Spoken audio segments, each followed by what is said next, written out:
ये शहर छोड़ के वो मुंबई चली गई ताकि हमारा रिश्ता ना टूटे। सब कुछ बर्दाश्त किया उसने। उसके और आदित्य के रिश्ते के बारे में बात भी हुई, लेकिन फिर भी चुप रही वो। बस वो एक चीज नहीं सह पाई, मेरी बीमारी।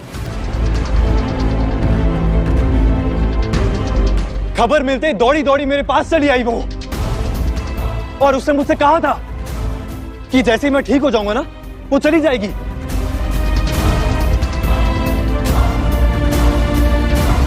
लेकिन आप लोगों ने वो भी नहीं होने दिया।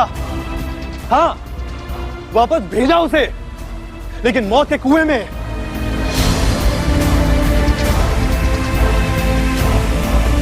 और उसकी मौत से सब कुछ बर्बाद हो गया, सब कुछ तहस नहस हो गया। पर अभी शायद इन लोगों को समझ नहीं आएगा कि अनी आखिर क्या बोलना चाहता है।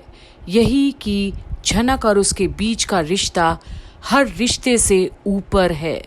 वो दोनों एक दूसरे के दर्द को इस कदर पहचानते थे कि वो एक दूसरे में ही समा गए थे, चाहे कोई माने या ना माने। और अब नतीजा ये है कि झनक और अनी एक ही हैं। और मुझे अब किसी चीज का डर भी नहीं है अर्शी।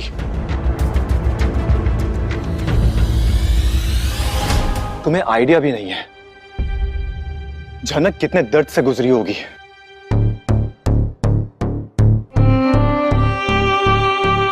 और मैं भी वो दर्द देखना चाहता हूं।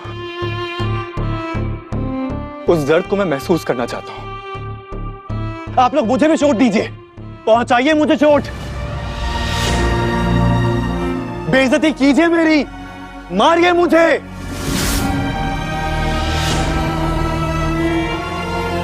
लेकिन एक बार के लिए मैं भी वो चोट महसूस करना चाहता हूं। मारिए मुझे, मुझे बेइज्जत कीजिए, जलील कीजिए मुझे चोट पहुंचाइए। और अब अनी एकदम बेकाबू है। अब उसे अचानक इन सब से, इनकी बातों से नफरत के अलावा कुछ नहीं बचा है अब उसके जीवन में। झनक से इतनी बेरहमी से क्यों पेश आए ये लोग? नहीं छोटोन, ये अर्शी इतनी बड़ी बड़ी बातें कर रही है, लेकिन मेरी सोच कभी नहीं बदल सकती, क्योंकि झनक की मौत ने ऑलरेडी सब कुछ बदल के रख दिया है। तुम्हें जो सोचना है ना, तुम सोचो। जो बोलना है वो बोलो, जो करना है वो करो, मुझे बिल्कुल फर्क नहीं पड़ता अब।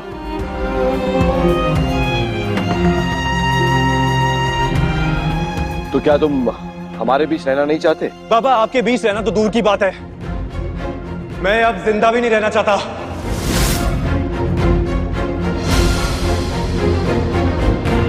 ये तो मेरी किस्मत इतनी खराब है कि अभी भी मैं जिंदा हूं।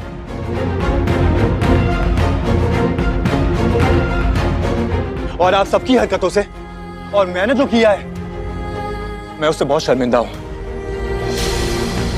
और ये सच है कि उसकी मौत से मेरी जिंदगी पूरी तरह से बर्बाद हो चुकी है। और अब शायद अर्शी को भी समझ आएगा कि कभी कभी मौत इंसान को किसी से इस कदर करीब लाती है कि जिंदा रहते भी इंसान इतना करीब नहीं होता। किसी को खो देने का गम कोई क्या जाने, क्योंकि उतना प्यार होना भी तो चाहिए जैसा अनी और झनक के बीच में था। निस्वार्थ प्यार, सद्भावना, इज्जत और बस बेपनाह प्यार। पर यह भाषा इन्हें शायद समझ नहीं आएगी, जिन्हें आदत है रिश्तों को पैसों में तोलना, नाम और रुतबे के पीछे जाना, झूठी रईसी शान दिखाना। पर छोटोन को है फिक्र अनी की। और अनी, हमें इंसाफ चाहिए। जिसके अंदर भी जरा सी इंसानियत बाकी है ना, तो वो इंसाफ चाहेगा।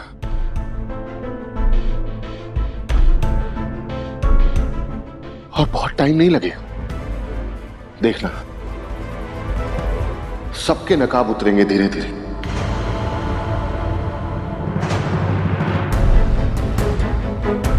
छोटोन, ये जो तुम्हें लड़ाई लड़ी ना, वो घर के बाहर जाकर लड़ो। अपने मेजदा के कंधे पर बंदूक रखकर मत चलाओ, सुना तुमने? माँ, हमारे घर में एक विभीषण नहीं है।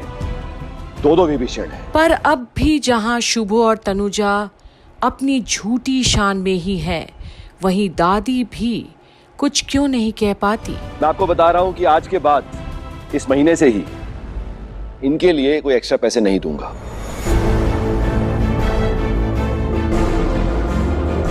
अब मैं क्या ही बोलूं शुभो। नहीं, मेरी तो आजकल इस घर में कोई सुनता ही नहीं है।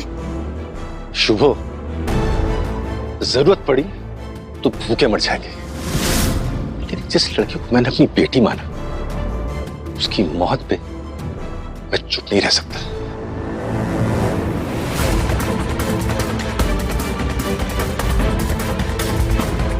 और तुम्हें पैसे देने की जरूरत नहीं शुभो। जरूरत पड़ेगी तो हम लोग खुद ये घर छोड़ के चले जाएंगे। जाइए। और अब जब घर छोड़कर जाने तक की बात कह दिया है बाबलू, तब भी किसी को क्या फर्क नहीं पड़ता।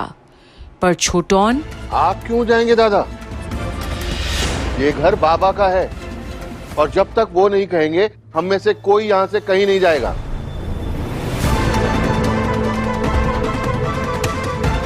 और इससे किसी को क्या फर्क पड़ता है, हमें कोई लेना देना नहीं। कल से हम अपना खाना अलग बनाएंगे। और अब चूल्हे तक अलग करने की बात तक की नौबत आ गई माँ के सामने। आज वाकई में परिवार एक छत के नीचे रहकर भी अलग हो गया है और ये अब ऐलान भी हो गया। तो अब ये निर्णय का असर शायद सबसे ज्यादा तो तनुजा और बिपाशा पर ही पड़ेगा। अंजना को अब किस हक से ऑर्डर्स देंगे? पर अनी को तो घर में इस तरह के बंटवारे से भी कोई फर्क नहीं पड़ता, क्योंकि आज उसका दिल टूट गया है। उसके साथ जो हुआ है, जो किसी को एहसास ही नहीं शायद, उसकी तो जिंदगी ही चली गई है। बस वो एक जिंदा लाश बनकर रह गया है। तो क्या झनक कभी आएगी इस जिंदा लाश में एक बार फिर से जान फूंक देने? ये देखने के लिए बने रहिए कंप्लीट बॉलीवुड पर, जहां आप देख सकते हैं झनक की सारी अपडेट्स। और अगर आपने अभी तक कंप्लीट बॉलीवुड को सब्सक्राइब नहीं किया है तो प्लीज़ सब्सक्राइब ज़रूर कीजिएगा हमारे चैनल को।